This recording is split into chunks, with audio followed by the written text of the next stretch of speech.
बिल्कुल, क्योंकि पापा का मुझे तो एक रात पहले ही पता लगा था कि उनकी तबीयत खराब हुई है अचानक। तो बस ये था कि मैं उसी वक्त फ्लाइट करके पहुंच जाऊं, ताकि ये ना हो कि कुछ मुझे कोई नेगेटिव न्यूज मिले या कुछ इस तरह। तो मेरी कोशिश थी कि मैं बस उसी वक्त फ्लाइट करके निकल जाऊं। बट यही था कि उस टाइम पे भी बस यही दिमाग में था कि हम लोग सेमीफाइनल के लिए क्वालिफाई कर सकते हैं, और ये ना हो कि मैं जाऊं और यहाँ पे ये लोग हार जाएं, और ये सीन वो ऑब्वियसली माइंड में डिफरेंट डिफरेंट चीजें आती हैं। तो बस यही था कि जब मुझे पापा ने खुद बोला, मेरी उनसे वीडियो कॉल पे बात हुई, उन्होंने मुझे खुद बोला कि नहीं, आप वहां पे रहो, आप वहां पे मैच खेलो, आप लोग बहुत अच्छा खेल रहे हो, इस तरह इसी को कंटिन्यू करो। तो शायद मुझे वहां से थोड़ी होप मिली कि मैं मतलब इधर ही टीम के साथ रहूं। तो मैं इस वजह से लास्ट नाइट नहीं गई। लेकिन जब ऑब्वियसली मुझे पता लगा पापा का, तो फिर उसके बाद तो फिर ऑब्वियसली जाना ही था, तो इस वजह से फिर गई।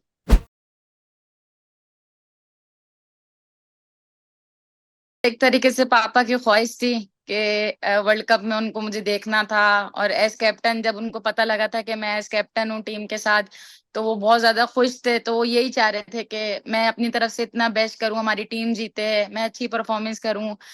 तो बस मैं एक तरीके से उनका ड्रीम पूरा करने के लिए अगले मैच में गई, क्योंकि जब मुझे मम्मा ने बताया कि वो लास्ट टाइम भी मम्मा से बात कर रहे थे, तो वो यही कह रहे थे कि वहाँ फातिमा अच्छा खेल रही है, उसको मत बुलाना या उसको मत बताना मेरे बारे में कुछ भी। तो ये चीज थी। और फिर जब मैं वापस आई, तो जब मम्मी से भी बात हो रही थी, तो वो मुझे कंटिन्यूअसली यही कह रही थी कि बेटा तुम वापस कब जा रही हो।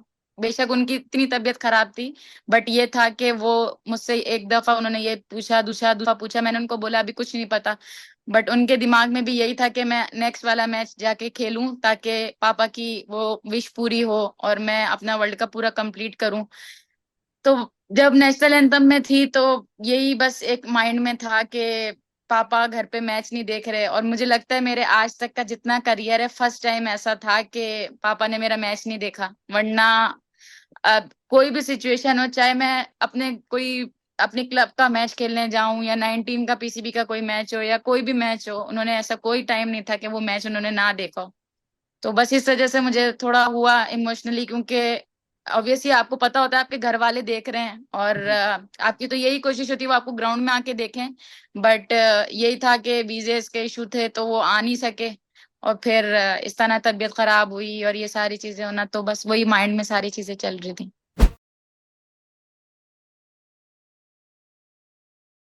Obviously thank you so much कि उन्होंने इस तरह के वर्ड्स यूज किए। और ऑब्वियसली क्योंकि हमारे रोल मॉडल्स हैं वो लोग, जिस तरह का उनका करियर है, और रिसेंटली वो लोग वर्ल्ड कप जीते हैं, और जिस तरह उन्होंने थ्रो आउट अपना करियर बनाए हैं और सारी चीजें की हैं, तो एक हमारे लिए इंस्पिरेशन है।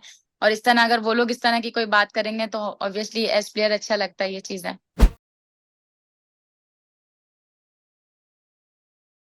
काफी मतलब स्टार्टिंग में जब पता लगा था, तो एक डर सा था, थोड़ी नर्वसनेस थी। बट यही था कि सबसे पहले मैंने अपने पेरेंट्स से शेयर की थी ये बात। तो पापा ने बस मुझे एक ही बात कही थी कि बेटा बस सर उठा कर जाओ, सीना करके वो तान के जाओ, ऐसी कोई बात नहीं है, कोई मसला नहीं है। क्योंकि एक डर सा था कि निदाबाजी टीम में होंगी, कैसा रिएक्ट होगा, आलियाबाजी टीम में कैसा रिएक्ट होगा, क्योंकि ऑब्वियसली आपके टीम में जब इतने सीनियर्स हों, तो आपके दिल में एक थोड़ा सा डर आता है।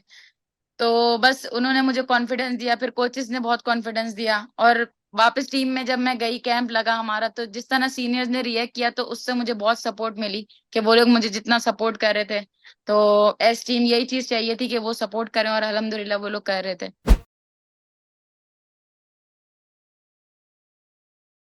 बिल्कुल, बहुत मतलब काफी टाइम पे अगर मैं ग्राउंड में कहीं फंस रही थी या कोई चीज एडवाइस चाहिए थी, तो वो एक मुनीबा, क्योंकि हमारी वाइस कैप्टन थी वो, और निदाबाजी से ही हम लोग डिस्कस कर रहे थे। क्योंकि ऑब्वियसली जब हम लोग श्रीलंका का मैच खेल रहे थे, इंडिया का मैच खेल रहे थे, तो उनके पास एक्सपीरियंस बहुत ज्यादा था उन लोग के अगेंस्ट खेलने का। तो इसलिए बिस्माबाजी निदाबाजी से बहुत ज्यादा डिस्कस कर रहे थे ये चीज के, निदाबाजी ने उस टाइम पे क्या चीज की थी पहले, और अभी क्या हम लोग का चेंज कर सकते हैं। तो उन्होंने काफी हेल्प आउट किया इस चीज में।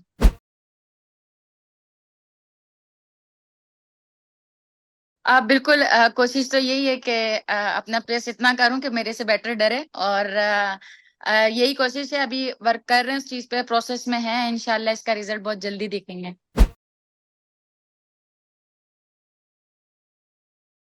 एम एस धोनी मेरे फेवरेट हैं इस वजह से, क्योंकि जो उनकी कामनेस है, और जिस तरह वो हर सिचुएशन को डील करते हैं, तो वो चीजें मतलब एज कैप्टन मुझे जाके वो बहुत ज्यादा पसंद आया, क्योंकि मैंने जब इंटरव्यू सुने और ग्राउंड में मैचेस मतलब देखा उनको, तो ये चीज मुझे काफी अट्रैक्ट करी कि किस तरह से वो मुश्किल मुश्किल कंडीशंस को भी काम रह के डील करते थे। तो इस वजह से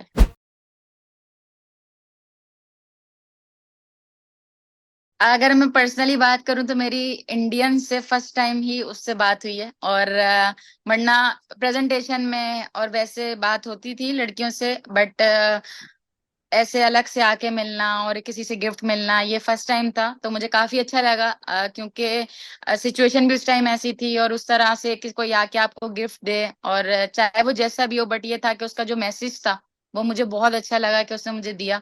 और फिर मैंने उससे काफी बातें शेयर भी करी कि आप लोग का कब है, डोमेस्टिक क्या है, इंटरनेशनल कब है, तो वो काफी सारी इस तरह की बात हुई। तो ये अच्छी चीज है कि हम लोग की इस तरह की बॉन्डिंग होनी चाहिए, क्योंकि जिस तरह का हम गेम खेलते हैं तो वो गेम में इस तरह की बॉन्डिंग अच्छी होनी चाहिए।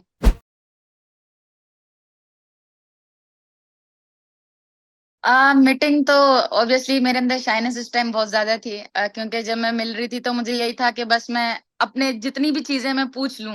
और लेकिन ये है कि काफी जगहों पे उन्होंने हेल्प करी और बताया कि एज बॉलर आपको क्या क्या चीज करनी चाहिए और रूटीन में वो क्या करती हैं, वो चीज उन्होंने बताई।